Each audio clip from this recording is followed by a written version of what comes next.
और बुलेटिन की शुरुआत हम कर रहे हैं महंगाई के मोर्चे पर राहत की खबर से। जी हां, अगस्त में रिटेल महंगाई दर मंथली आधार पर 7.44% से घटकर 6.83% रही। जी बिजनेस ने इस दौरान रिटेल महंगाई दर 7% रहने का अनुमान दिया था। खाने पीने की चीजें, खासतौर से टमाटर की कीमतों में कमी के चलते महंगाई दर के आंकड़ों में गिरावट आई है। जुलाई में रिटेल महंगाई दर 15 महीने के हाई यानी कि 7.44% पर पहुंच गई थी। अगस्त में भले ही रिटेल महंगाई दर में गिरावट आई है, लेकिन ये अभी भी आरबीआई के टॉलरेंस बैंड के अपर लेवल यानी कि 6% से ऊपर बनी हुई है। और महंगाई में राहत मिलने के साथ ही इंडस्ट्रियल ग्रोथ से अच्छी खबर आई है। जुलाई में आईआईपी ग्रोथ मंथली आधार पर 3.7% से बढ़कर 5.7% रही। सालाना आधार पर माइनिंग ग्रोथ -3.3% से बढ़कर 10.7% रही, जबकि मैन्युफैक्चरिंग ग्रोथ 3.1% से बढ़कर 4.6% पर पहुंच गई। इसी तरह इलेक्ट्रिसिटी ग्रोथ 2.3% से बढ़कर 8% रही। Primary goods output, capital goods, consumer non durables output जो ग्रोथ है उसमें भी अच्छी बढ़त देखने को मिली है।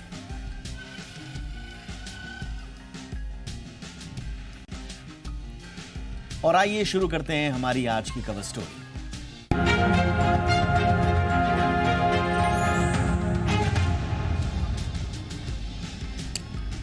आज एक खबर ने नई कार खरीदारों और ऑटोमोबाइल जगत को परेशान कर दिया। गडकरी साहब जो कि केंद्रीय सड़क परिवहन मंत्री हैं, उन्होंने डीजल वाहनों की बिक्री पर 10% अतिरिक्त जीएसटी की सिफारिश से जुड़ा बयान दिया तो ऐसा लगा मानो अब डीजल वाहनों की खैर नहीं। दरअसल 63वें एनुअल सियाम कन्वेंशन को संबोधित करते हुए केंद्रीय मंत्री नितिन गडकरी ने कहा कि बढ़ता वायु प्रदूषण नागरिकों के लिए काफी हानिकारक है। इस कारण से वो आज शाम को वित्त मंत्री को एक प्रस्ताव देने जा रहे हैं। इसमें डीजल वाहनों पर अतिरिक्त 10% जीएसटी लगाने की मांग की जाएगी। उन्होंने ये भी कहा कि यह टैक्स प्रदूषण कर के रूप में होगा। उन्होंने कहा कि डीजल वाहनों को गुड बाय कहने का समय आ गया है। डीजल खतरनाक ईंधन है और इसे चलने में वाहनों को बनाना बंद कर देना चाहिए जो इसे चलाते हैं। हम इस पर टैक्स बढ़ा देंगे, ये गडकरी साहब का कहना था कि हम इस पर टैक्स बढ़ा देंगे जिस कारण इन्हें बेचना मुश्किल हो जाएगा। उन्होंने कहा कि डीजल को अलविदा कहें और इन्हें बनाना बंद करें, नहीं तो हम इतना बढ़ा देंगे कर टैक्स कि डीजल कार बेचना मुश्किल हो जाएगा। साथ ही साथ उन्होंने ये भी कहा कि वो डीजल से चलने वाले जनरेटर पर भी अतिरिक्त जीएसटी का प्रस्ताव रखेंगे। मौजूदा समय में वाहनों पर 28% जीएसटी लगता है। साथ ही साथ वाहन का जो टाइप है, प्रकार है, उसके आधार पर 1% से लेकर 22% तक अतिरिक्त उपकर लगता है। गडकरी ने उद्योग से एथेनॉल जैसे पर्यावरण अनुकूल वैकल्पिक ईंधन और हरित हाइड्रोजन पर ध्यान केंद्रित करने को भी कहा। अब इस बयान के बाद जो भूचाल आया और उसके बाद जो गडकरी साहब ने बयान को बदला या यूटर्न जो भी आप कहें, वो क्या लिया वो भी हम आपको बता रहे हैं। लेकिन जरा वो बयान सुनिए जिसके बाद ऑटोमोबाइल क्षेत्र में एक तरह से चिंता की लहर दौड़ गई थी, भूचाल आ गया था। जरा सुनिए गडकरी साहब ने उस समय क्या कहा। 2014 के बाद जो 52% डीजल की गाड़ियां थी वो 18% पे आई है। अब जैसे ऑटोमोबाइल इंडस्ट्री बढ़ रही है, डीजल की गाड़ियां नहीं बढ़नी चाहिए। आप ही आपके लेवल पर निर्णय करिए ताकि डीजल कम से कम हो, और अगर नहीं हुआ तो फिर मैं सरकार को, वित्त मंत्री को ये रिकमेंड करूंगा कि डीजल ज़्यादा पोल्यूशन कर रहा है, इसके ऊपर 10% टैक्स एडिशनल लगाना चाहिए। तो जैसा हमने कहा कि इस बयान के बाद ऑटोमोबाइल जगत में भूचाल आ गया और फिर बाद में नितिन गडकरी साहब को सफाई देनी पड़ी। सफाई देते हुए नितिन गडकरी ने कहा कि इस दिशा में सरकार का रुख स्पष्ट वो कर रहे हैं। नितिन गडकरी ने कहा कि वर्तमान में ऐसा कोई प्रस्ताव विचाराधीन नहीं है। उन्होंने कहा कि डीजल वाहनों पर बिक्री का 10% अतिरिक्त जीएसटी का सुझाव देने वाली मीडिया रिपोर्ट्स को वो तत्काल स्पष्ट कर देना चाहते हैं। ये उनका एक्स पर उनका पोस्ट था। जिसे फॉर्मली जो ट्वीट कहा जाता था, ट्विटर कहा जाता था, ये स्पष्ट कर देना आवश्यक है, ऐसा उन्होंने कहा कि सरकार द्वारा वर्तमान में ऐसा कोई प्रस्ताव विचाराधीन नहीं है।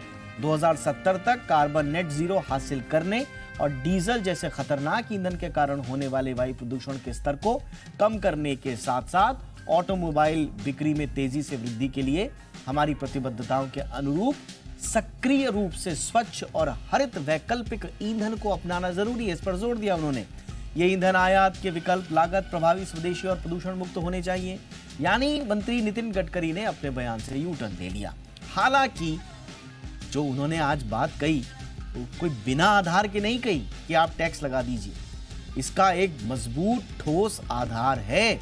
लंबे वक्त से भारत में प्रदूषण का स्तर कम करने के लिए डीजल गाड़ियों पर बैन की मांग की जाती रही है और ये गैर सरकारी स्तर पर पत्रकारिता की जो अलग अलग जगत से जुड़ी हुई जो इंडिपेंडेंट रिसर्चेज आई हैं, ऑब्जर्वेशंस आए हैं, उसमें डीजल वाहनों से पर्यावरण को कितना नुकसान पहुंच रहा है वो पूरा डेटा आया है। इस पे कई शोज हम भी कर चुके हैं, कई बार हमने चर्चा भी की इस पे। और इसके साथ साथ एक महत्वपूर्ण, इसी साल की शुरुआत में भारत सरकार के पेट्रोलियम मंत्रालय की सलाहकार समिति ने केंद्र को सौंपी अपनी रिपोर्ट में भी सुझाव दिया था कि भारत को 2027 तक 10 लाख की आबादी से ज्यादा वाले शहरों में डीजल से चलने वाली गाड़ियों पर बैन लगा देना चाहिए। ये सिफारिश की थी इस समिति ने। समिति ने पेट्रोलियम मंत्रालय की वेबसाइट पर बाकायदा अपनी रिपोर्ट पोस्ट की और कहा कि 2030 तक ऐसी सिटी बसें भी नहीं जोड़ी जानी चाहिए जो इलेक्ट्रिक ना हो। सिटी ट्रांसपोर्ट के लिए डीजल बसें 2024 से ही नहीं जोड़ी जानी चाहिए।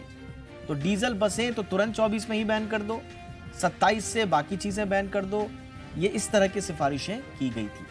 पेट्रोलियम मंत्रालय, पूर्व पेट्रोलियम सचिव तरुण कपूर की अध्यक्षता वाली एनर्जी ट्रांजिशन एडवाइजरी सलाहकार समिति थी ये, जिसकी सिफारिशें आई थी।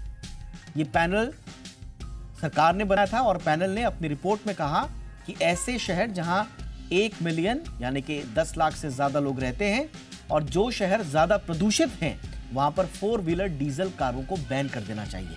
देश की आबादी और खराब होती एयर क्वालिटी को देखते हुए यह नियम हर कस्बे और हर शहर में लागू होता है। ये इसीलिए हम कह रहे हैं कि गडकरी साहब का ये जो बयान था कि डीजल गाड़ियों को आप बैन कर दीजिए, ये कोई आधारहीन बयान नहीं था। थोड़ा सा पैनिक का माहौल जरूर हुआ, जिस पर उन्होंने सफाई दी कि अभी कोई इस पर विचार नहीं हो रहा है, लेकिन पैनल की रिपोर्ट है। अब इसको ये ना माना जाए कि पैनल की रिपोर्ट पर सरकार विचार कर रही है। अभी वो अब उस पर क्या फैसला होगा ये भी स्पष्ट नहीं है, लेकिन हम सिर्फ संदर्भों को इकट्ठा करके आपको बता रहे हैं। We are just connecting the dots. अब गडकरी साहब ने अपना बयान तो बदल दिया, लेकिन उनके पहले वाले बयान से देश में डीजल कारों पर प्रतिबंध की बहस और तेज हो गई है। अब इस पर बातचीत करने के लिए ये कितना है, देखिए इसमें अभी बहुत सारी चीजें इंडस्ट्री की तरफ से भी कही जा रही हैं। जरा हम उनको भी रखेंगे और उनको सवाल के रूप में रखेंगे। हमने जो पर्यावरण का पहलू है, जो गडकरी साहब ने क्या कहा, वो आपके सामने रख दिया। अब जो इसमें इंडस्ट्री जो चीजें कह रही हैं, इंडस्ट्री की जो चिंताएं हैं, उनको भी हम आज की चर्चा में समाहित करेंगे। और इस पर चर्चा करने के लिए इस वक्त हमारे साथ बहुत ही खास मेहमान वैभव डांगे साहब जुड़ चुके हैं, जाने माने ट्रांसपोर्ट एक्सपर्ट हैं। वैभव साहब, बहुत बहुत स्वागत है आपका। पहले तो आज नितिन गडकरी साहब के बयान को आप किस तरह से देखते हैं? स्वाभाविक रूप से मार्केट आज में उनका बयान आया था और ऑटो शेयर्स पर भी इसका हमें असर देखने को मिला। बयान उन्होंने बदल दिया या एक तरह से कहें कि सफाई दी है उस पर, लेकिन उनका जो मूल विचार है उस पर जरा आप गौर करें और टिप्पणी दें अपनी। सर बिल्कुल, अगर आप गडकरी साहब को देखेंगे एक मंत्री के नाते, तो इस देश में हमेशा 2 प्रकार के मंत्री रहे। कुछ मंत्री या कुछ पॉलिटिशियंस ऐसे होते हैं जो थोड़ा विजनरी होते हैं, जो अपने विचार खुल के रखते हैं और आने वाले 10 साल, 20 साल, 25 साल में किस दिशा में देश की नीति जानी चाहिए उसके बारे में बोलते हैं। और दूसरा जो उन्होंने बयान को करेक्ट किया, तो मुझे लगता है उनके बयान को इसी नजरिए से देखना चाहिए। आपको ध्यान होगा कि जब 2010-11 में वो भारतीय जनता पार्टी के राष्ट्रीय अध्यक्ष थे, तब भी गडकरी साहब ethanol, biodiesel, green fuels, pollution को कम करना, इन बातों पर पार्टी के अध्यक्ष के नाते बहुत लगातार पार्टी फोरम्स पे बोलते थे। और उस समय मीडिया भी इस बात की बहुत चर्चा करती थी कि गडकरी साहब तो राष्ट्रीय अध्यक्ष है, लेकिन वो इन मुद्दों पर ज्यादा चर्चा करते हैं। तो मुझे लगता है उनकी ये इश्यूज के बारे में उनकी कमिटमेंट और उनकी नॉलेज दोनों को हम सब लोग देखते रहे हैं पिछले 10 साल से। और उनका जो पहला बयान है वो मुझे लगता है वो उस विजन का पार्ट है।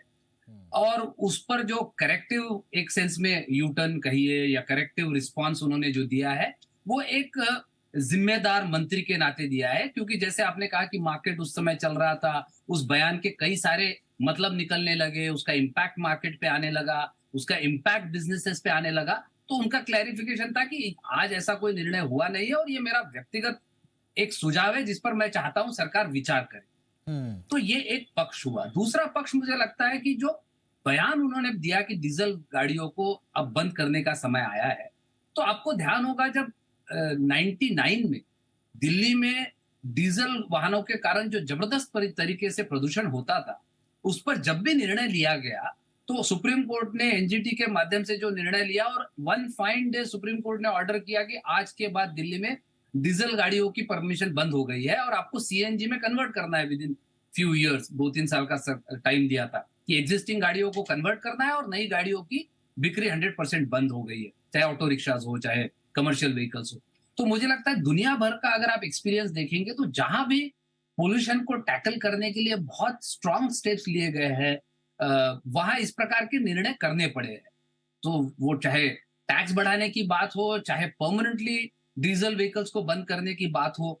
और हम सब लोग इस बात से सहमत है कि हमारे शहरों में, खास करके बड़े शहरों में जो पोल्यूशन है उसमें 17 से 20%, कम अधिक मात्रा में कुछ शहरों में अंतर हो सकता है, लेकिन 17 से 20% कंट्रीब्यूशन जो है वो पोल्यूशन वेहिकुलर पोल्यूशन का है। और वेहिकुलर पोल्यूशन और इवन डीजल एब्सोल्युटली डांगे साहब, हमारे सामने सारे डेटा हैं और हम इंटेंशन भी समझ रहे हैं, लेकिन दूसरी तरफ इंडस्ट्री का जो पक्ष है वो ये कहता है कि क्या आप इसके लिए तैयार हो, और इसके पीछे वो 2-3 तर्क देते हैं। हम कहते हैं कि साहब एक ट्रांजिशनल फेज आप ले आइए, तो उसके लिए क्या आप रेडी हैं? आपको एक वैकल्पिक व्यवस्था तैयार करनी पड़ेगी। पिछली बार आपसे बातचीत हुई भी थी कि क्या उसके लिए हमने सुपर हाइब्रिड कार्स या पावरफुल हाइब्रिड कार्स का या फिर इलेक्ट्रिक वाहनों का भी एक बेसिक इंफ्रास्ट्रक्चर अभी उतनी तरह से पूरा नहीं हुआ है। तो इस तरह से अगर वेगली अगर हम इसको हटा देंगे तो ये तो बड़ा नुकसान कर जाएगा इंडस्ट्री को। नहीं, बिल्कुल आपने सही कहा और इंडस्ट्री का कंसर्न बहुत जायज है, लेकिन मैं आपको 2 एग्जांपल्स देता हूं। इसमें थोड़ा मुझे क्या लगता है कि बिजनेस हमेशा अपने तरीके से सोचता है और पॉलिसी मेकर्स को एक लार्जर पिक्चर देखकर सोचना होता है। मैं ये इसलिए कह रहा हूं कि आपको 2 उदाहरण दूंगा। जैसे मैंने 99 का हमने दिल्ली में सीएनजी लाने का प्रस्ताव आया, सुप्रीम कोर्ट का ऑर्डर आया और उसके बाद भी लगातार सुप्रीम कोर्ट में कई बार बिजनेसेस और सब लोग गए और जाने के बाद अल्टीमेटली सुप्रीम कोर्ट ने कहा कि नथिंग डूइंग, आपको सीएनजी लाना ही होगा और within 2-3 years industry has accommodated me. तो इंडस्ट्री के सामने चैलेंज निश्चित रूप से होगा, लेकिन जैसे कोविड अचानक आया, वो तो बता के नहीं आया था। तो क्या हम उस दिशा तक वेट करना चाहते हैं कि जब हम ऐसी स्थिति में आ जाए कि बिल्कुल चोक ब्लॉक हो जाए? दूसरा, मुझे लगता है उन्होंने जो बयान दिया वो इनिशियली दिया कि हम टैक्स ऐसा बढ़ा देंगे ताकि धीरे धीरे डिसइंसेंटिवाइज हो, डीजल गाड़ियों को खरीदना डिसइंसेंटिवाइज हो। तो मुझे लगता है ये तो बहुत राइट स्टेप है।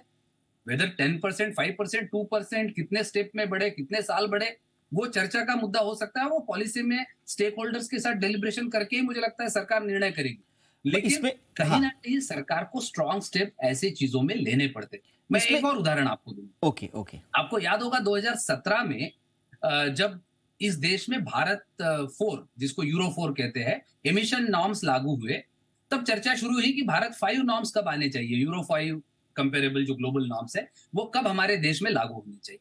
और तब स्टेक होल्डर्स के साथ बहुत चर्चा हुई और मैं आपको फर्स्ट हैंड इन्फॉर्मेशन इसलिए बता पा रहा हूं क्योंकि मैं उस डेलिब्रेशंस में उस समय मंत्रालय में होने के कारण इन्वॉल्व था। तो उसमें डेलिब्रेशन हुआ और इंडस्ट्री ने कहा जी 4 से हमें 5 पे जाना पड़ेगा और 5 से हमें 6 पे जाना पड़ेगा। तो सरकार ने कहा कि जब दुनिया 6 पे चली गई है तो हमने, क्योंकि हम डिले है, तो can we leave from to 6 from 4।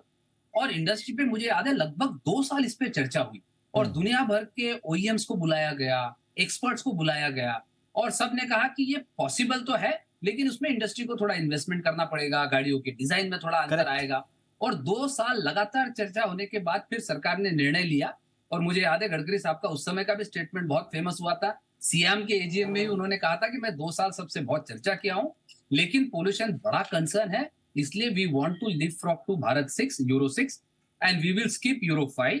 और मैं इंडस्ट्री से आह्वान करता हूं कि आप इस पर मेरे साथ चलिए, जो मेरे साथ चलेंगे मैं उनको साथ लेके चलूंगा, जो मेरे साथ नहीं चलेंगे मैं उनको खींच कर अपने साथ ले आऊंगा। तो इस बयान पे भी थोड़ी कंट्रोवर्सी हुई थी, लेकिन उसका परिणाम देखिए। हाँ, वो उनका अंदाज है, वो उनका स्पष्ट कह देने का उनका अंदाज है। लेकिन 3 साल का जो मैं हाँ, एक सेकंड में पूरी करता हूँ अच्छा, बोलिए। 3 साल का जो समय सरकार ने दिया था, तो आपको याद होगा और इंटरनेट पे इंफॉर्मेशन अवेलेबल है, 3 साल का समय सरकार ने देने के बावजूद with in 2 years most of the auto companies came up with euro 6 Bharat से स्टेज 6 कार्स। ठीक। सो मुझे लगता है इसमें कई बार थोड़ा चैलेंज फेंकने के बाद ह्यूमन साइकोलॉजी है, चैलेंज फेंकने के बाद उसको स्वीकारने की परंपरा होती है। नहीं, जब तक चैलेंज ना हो, जब तक बिल्कुल आप सही कह रहे हैं सर, आई फुली एग्री। मैं इस पूरी बहस से बिल्कुल आपसे एग्री करते हुए, थैंक यू, आपने कुछ इन्फॉर्मेशन भी हमारे सामने रखी। बट इसमें सर मैं कंज्यूमर पॉइंट ऑफ व्यू से बात कर रहा हूँ। देखिए, हुंडई हो गया, टाटा, महिंद्रा, एमजी, सारी गाड़ियों ने अपनी डीजल कारों को नए BS6 फेज 2 एडिशन नॉर्म्स में कन्वर्ट किया। उनका अच्छा खासा इसमें निवेश भी लगा। अब कंपनीज कह रही हैं कि अब हमें इस मार्केट में अच्छी डिमांड मिल रही है, अब आप कह दोगे कि साहब इनको बंद कर दो, तो हमारे निवेश का क्या होगा। दूसरा इसमें यह आ रहा है कि आपने GST का 10% बढ़ा दिया, ठीक है, आप डिस्करेज कर रहे हैं, लेकिन उस दौरान जो खरीदार होंगे या सारा का सारा मसला जो है, खींचतान जो है, वो कहीं अंततोगत्वा कंज्यूमर पर पास ऑन ना हो जाए, इसकी एक बड़ी आशंका बन रही है सर। तो कंज्यूमर किसकी में क्या गलती इसमें? नहीं, मैं बिल्कुल, आपने सही मुद्दा उठाया, तीनों मुद्दे उठाए, मैं तीनों मुद्दों का बारी बारी से जवाब दूंगा। सबसे पहली बात इंडस्ट्री के इन्वेस्टमेंट। देखिए, 2 बातें आपने अपने शुरुआत के ही इंट्रो में डेटा बताया कि 18% गिर गया है डीजल गाड़ियों का sale compare to petrol, vis-a-vis petrol vehicles और हाइब्रिड व्हीकल्स। और अब बहुत बड़े पैमाने पर सारी कंपनियों ने हाइब्रिड व्हीकल्स लाई है, जो ज्यादा फ्यूल एफिशिएंट है, जो इन अ वे फ्लेक्सी इंजिन टाइप की फ्यूल है, जिसमें आप पेट्रोल और कॉम्बिनेशन ऑफ डिजाइन ऐसे है जिसमें इलेक्ट्रिक बैटरी चार्जिंग का भी काम होता है, काम किया जाता है, पेट्रोल पे गाड़ी चलती है, उसके कारण कंजम्पशन 50% कम होता है, जिसका फायदा सीधा कंज्यूमर को होता है, क्योंकि उसका कंजम्पशन कम होता है तो पर किलोमीटर कॉस्ट उसकी कम होती है। दूसरा, आज इलेक्ट्रिक की इतने सारे ऑप्शंस अपने देश में बनते जा रहे हैं। तीसरी बात, जैसे उन्होंने बयान दिया, मुझे लगता है उसको थोड़ा कॉन्टेक्स्ट में देखना चाहिए। I will not fix my self to 10% और 5%। उसको अगर लार्जर कॉन्टेक्स्ट में हम देखेंगे तो हमारे देश में जब तक डीजल गाड़ियों को डिसइंसेंटिवाइज नहीं किया जाएगा, तब तक वो कंज्यूमर को भी डिसइंसेंटिवाइज करना है टैक्सेशन लगा के। द आइडिया इज कि कंज्यूमर डीजल गाड़ी खरीदने के बजाय उससे सस्ती पेट्रोल या हाइब्रिड या इलेक्ट्रिक या इथेनॉल या जो भी हाइड्रोजन, इस प्रकार की गाड़ियां खरीदे। पहली बात। दूसरी बात, आज पेट्रोल गाड़ियों के कारण जो कंजम्पशन पेट्रोल का फ्यूल एफिशिएंसी बढ़ी है गाड़ियों की, उसका इंपैक्ट अल्टीमेटली कंज्यूमर को ही मिलने वाला है। क्योंकि अगर मेरा कंजम्पशन कम हो जाता है, फ्यूल का माइलेज बढ़ जाता है, तो उसका फायदा मुझे ही होने वाला है। तीसरा, इंडस्ट्री को आज जो उन्होंने नए मॉडल्स लाए हैं, वो कोई 1 साल में या 6 महीने में तो बंद होने वाले नहीं। जैसे उन्होंने अपने विजन में कहा कि हम चाहते हैं कि डीजल को डिसइंसेंटिवाइज करें, तो टैक्सेशन की एक प्रोसेस आएगी, हो सकता है उस पर डिलिब्रेशन होगा, उसका एक रोड मैप सरकार अनाउंस करेगी। तो आई एम श्योर ऐसा नहीं होगा कि वन फाइन मॉर्निंग कहा गया कि कल से डीजल गाड़ियों पे इसमें वैभव सर, मैं क्विकली, क्योंकि मेरे पास वक्त की भी कमी है, मैं क्विकली उस वॉइस को यहां पर लाना चाहता हूं जो छोटे कारोबारी हैं, जो ट्रांसपोर्टर्स हैं, जो ट्रक लेते हैं। अब उनका मसला जब मैं कंपेयर करता हूं तो पर्यावरण के मसले पर डेवलप्ड वर्सेस डेवलपिंग नेशन का जो हो जाता है ना, कि भाई आपने अपने जमाने में तो खूब इंडस्ट्रियल डेवलपमेंट किया, खूब कोयला फूका, अब जब हमारी बारी आई है तो आपने पर्यावरण के नॉर्म लगा दिए। अब जो छोटा ट्रांसपोर्टर है, एक एक 2-2 ट्रक लेने वाला आदमी है, उसने निवेश किया हुआ है, वो अगले 10-15 साल के लिए चाह रहा है कि मेरा एक ट्रक चले तो मेरा घर भी चले। अब वो फंसा हुआ है इसमें। वो कह रहा है कि आपने मेरे लिए तो कोई बात नहीं की, आप मेरा ट्रक अगर हटा दोगे मेरे को क्या पैसा दोगे, आप कुछ मदद कर पाओगे? तो इस पे भी स्पष्ट नहीं है सर बातें। यस सर, एक ही बात क्लैरिफाई करना चाहता हूं सर, जो उन्होंने स्टेटमेंट दिया, मैं केवल उसके कॉन्टेक्स्ट में कह रहा हूं। उन्होंने ये नहीं कहा कि एग्जिस्टिंग ट्रक्स हम बंद कर दें। उन्होंने कहा कि नए गाड़ियों को डीजल खरीदने के बजाय हम चाहते हैं कि लोग पर्यायी व्हीकल्स खरीदें।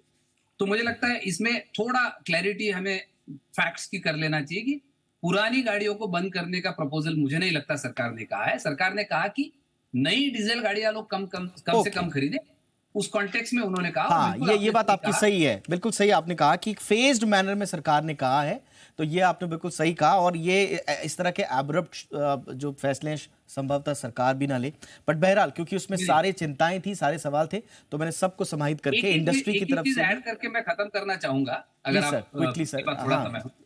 जी, बिल्कुल आपने सही कहा कि एक तरफ डेवलप नेशंस ने तो, जिसको कहते हैं 100 चूहे खाकर अब बिल्ली तीर्थ हज पे यात्रा चली। करने की बात करने वाली कॉन्टेक्स्ट में आपने बिल्कुल सही कहा डेवलप नेशंस के। लेकिन अब दिन ब दिन अल्टीमेटली हमारे बिजनेसेस को ग्लोबली अगर कॉम्पिटिटिव होना है, आज यूरोप और अमेरिका से जो माल हमारे देश से एक्सपोर्ट होता है और वहां हमारे देश से इंपोर्ट होता है, उसमें भी कार्बन फुटप्रिंट कितना है, कितना हम पर्यावरण फ्रेंडली प्रोडक्ट्स को बना रहे, ये सब एस्पेक्ट देखे जाते हैं। तो जी। इसलिए ऐसा नहीं है कि हमारे बिजनेसेस को उन एस्पेक्ट्स को नजरअंदाज कर सकते हैं। हाँ, बिल्कुल निश्चित रूप से सरकार को हमारे ट्रांसपोर्टर के इश्यूज को भी एड्रेस करना पड़ेगा। लेकिन अगर लॉजिस्टिक्स कैपेसिटी और एफिशिएंसी हमारी इंप्रूव होती है, हमारी usage of vehicle efficiency improve होती है, तो जी। मुझे लगता है उसका इम्पैक्ट भी बिल्कुल ट्रांसपोर्टर एब्सॉर्ब कर सकते हैं। एब्सोल्युटली, बिल्कुल एक संवेदनशीलता के साथ आगे बढ़ के सब सारे पक्षों को समाहित करते हुए इस मसले पर आगे बढ़ना होगा। बहस ये नई नहीं है, पुरानी है, काफी इस पे कुछ कहा जा चुका है, सरकारों के स्तर पे काफी कुछ किया जा चुका है, लेकिन इस तरह की खबर जब आती है तो स्वाभाविक रूप से एक बार फिर बहस करने का मौका मिलता है।